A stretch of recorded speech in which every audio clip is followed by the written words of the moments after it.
Hey guys, Josh from SoccerReviewsForYou.com, bringing you an unboxing plus on-feet video of the Concave Halo Plus. Now as you can see, it comes in this very nice yellow drawer style box.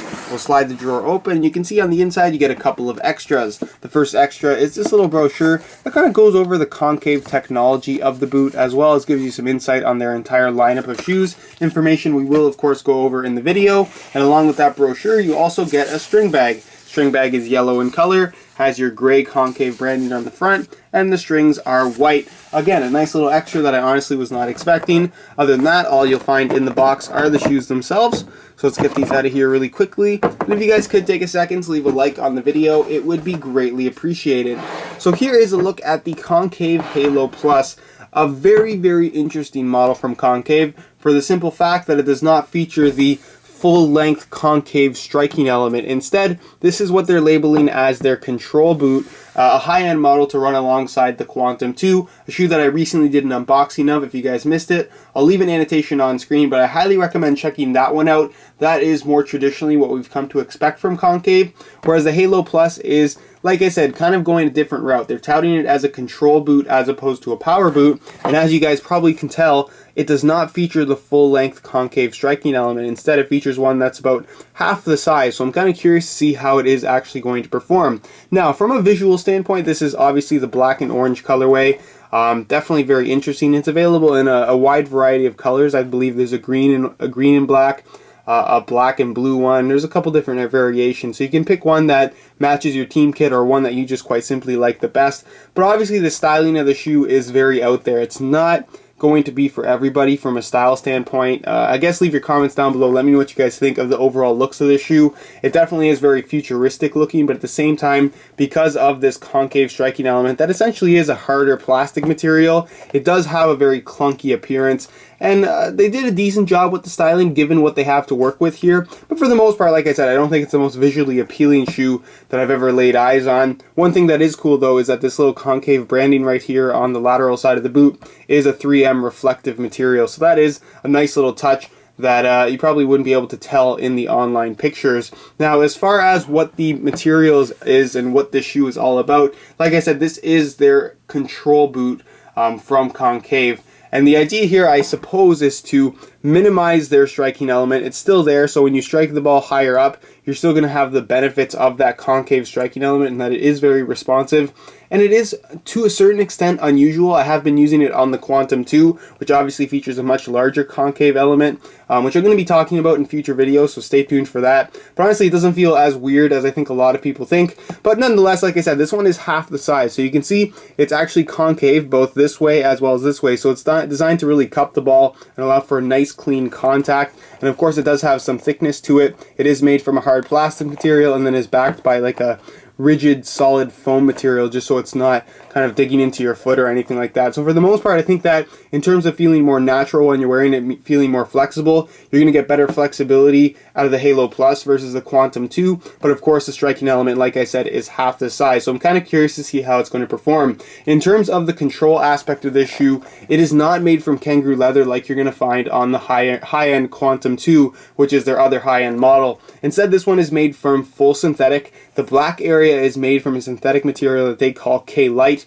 I realize that sounds very close to Kangalite from Nike, but it's not the same material, although it does go for a similar concept. It's a synthetic material designed to feel like natural leather, and for the most part, it doesn't feel too bad. I'm not overwhelmed by the quality of it. It certainly doesn't have the same softness as something like Kangalite, but for the most part, considering that this is a smaller company, the synthetic does not feel half bad, and it's kind of hard to say how it's going to perform as well as feel until you've actually got some break-in time and allowed this material to kind of soften up and actually see what it's going to look like once the shoe is broken in. All the orange parts are made from a synthetic material. It's a microfiber, and it has a very slight texturing to it. It's kind of difficult to see on camera. Reminds me a lot of what we got on the Vapor 7 as well as the Vapor 6 in terms of having that very subtle micro texturing where it almost looks like it's a woven type of finish. It's obviously not woven, but it's going to feel very durable. It's going to provide a little bit of additional grip on the ball, which to a certain extent goes along with the control aspect of the shoe. And I realize I've said that a lot in this video. Please keep in mind that no shoe on the market, period, is going to improve your touch or ability to control the ball. It's something that companies more or less label their shoes, and it's okay to design a shoe around controlling the ball, which is obviously what Concave has done this time around. But again, don't buy a shoe expecting it to allow you to control the ball better, run faster, shoot the ball harder, because more often than not, it's not the case. Anyways, so that's pretty much it as far as the upper is concerned. So it's combination K-Lite synthetic and microfiber synthetic. Your concave striking element is right here. You can see that because to have this concave element kind of completely free of any laces, the laces run along the sides of the element. So you have laces up this side and laces up this side, and they kind of crisscross underneath here, as you guys can see. So it's a very unusual type of lacing system, similar to what we got on the Nike T90 Laser 2, which had, again, kind of an open rubber area, and then it laced up on both sides. And it actually does a pretty good job of allowing you to get a nice, secure fit, unlike the Laser 2, which, depending on the shape of your foot, it was a little bit difficult to get a nice snug fit. This one runs a little bit deeper, and like I said, does a pretty good job of providing a nice solid fit. The tongue itself is central, and it's got a decent amount of padding, so again, you're not going to feel the hard plastic of the concave striking element when you're actually hitting the ball. There's lots between your foot and the element to kind of cushion the blow, if you will, and it still makes for a nice responsive feel. In terms of the cut in the heel, it is cut fairly low, but it's not actually as low cut as it looks. You can see that there's a decent amount of depth in there, so for the most part, your heel is going to stay locked in place, and it is a little bit wider in my opinion. What's also cool about all the concave shoes is they're available in regular width, which is what I have here, as well as 2E width, so you can get an extra wide version if that is something that you would require. It does have an internal plastic heel counter. I'll quickly remove the insole here so you guys can get a look at that. You can see it's an orange insole, mesh liner on top, perforations right there, Halo Plus branding, and you can see that it appears to be very narrow. It isn't as narrow as the insole is on the inside of the shoe. It's actually much wider than that, and you can see it's made from one single layer of foam, a really high quality foam I might add, and then you have a kind of insert of very spongy blue foam right here in the heel to provide that little bit of extra comfort. As far as the outsole is concerned, it's made fully out of TPU plastic, so decent rigidity to it. It's actually fairly stiff from right out of the box, and again, it has a very narrow appearance, but you can see the sides of the shoe actually overlap quite a lot, so it isn't quite as narrow as the outsole would lead you to believe that it is. And then the stud pattern, as you can see, reminds me a lot of what we saw from Adidas back when we saw the Predator Power Swerve and the Predators prior to that, where they had those 4 blades in the heel, your 4 blades on the lateral side of the forefoot, 3 on the medial side, and then 2 support studs in the middle. Obviously, the shape of the studs is slightly different, but for the most part, that is kind of that classic Adidas layout. So in terms of performance, you're actually going to get some really good traction out of this particular stud pattern. So that's pretty much it as far as all the tech specs are concerned. And move on next to a quick weigh-in so you can see how lightweight these guys are. Given the appearance of the Halo Plus or any of the concave models, they definitely have more of a bulky aesthetic to them, so for that reason people expect them to be very, very heavy. And while it's not the lightest shoe in the world, it certainly isn't what I would consider to be heavy either. So I'm going to weigh this pair for you today in real time. Keep in mind this is a brand new pair in a size 9 US. I'm going to throw it on the scale, and you can see that they weigh in at 10.1 ounces. So right at that 10 ounce mark, slightly above average weight, I guess, for a high-end soccer shoe. But for the most part, for something that feels this solid, is very comfortable, and at the same time is very well made. Again, 10 ounces is not something to complain about, and it's certainly not going to weigh you down.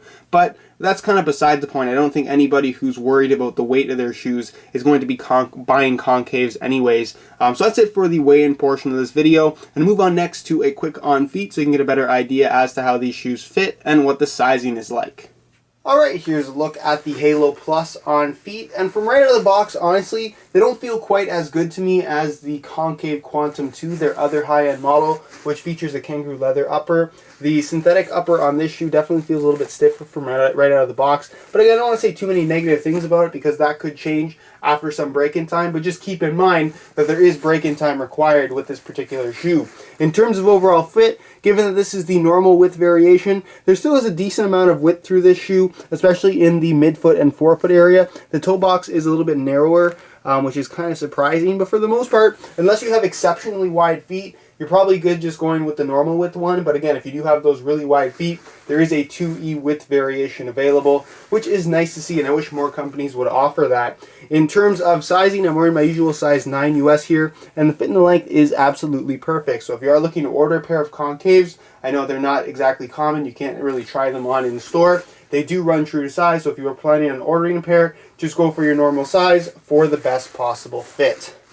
Alright guys, that's it for my unboxing of the Concave Halo Plus, and honestly, I don't know what to make of this shoe. Visually, it definitely is quite odd if you ask me, and I think that having half of the concave striking element is an interesting idea, considering that is the signature of the Concave brand. So I'm not too sure how it's going to perform. I will be testing it out over the next month or two, so expect to see my full review go up in some time. I'm also going to be doing more with the Quantum 2. I know a lot of you guys are curious about that model, so expect some videos on that very, very soon. Other than that, guys, if you are interested in checking out some more images of this shoe, you can check out the review page on my website, link down below in the description. You'll also find Buy It Now links if you are interested in ordering a pair of these for yourself, so be sure to go ahead and check that out. If you have any questions or comments regarding this particular shoe, leave them down below. I'd be curious to hear what your thoughts are and your opinions are on this particular product. If you enjoyed today's video, be sure to support it with a like. Subscribe if you haven't already for daily videos on all the latest and greatest soccer gear. You can find all of my social media information down below in the description as well.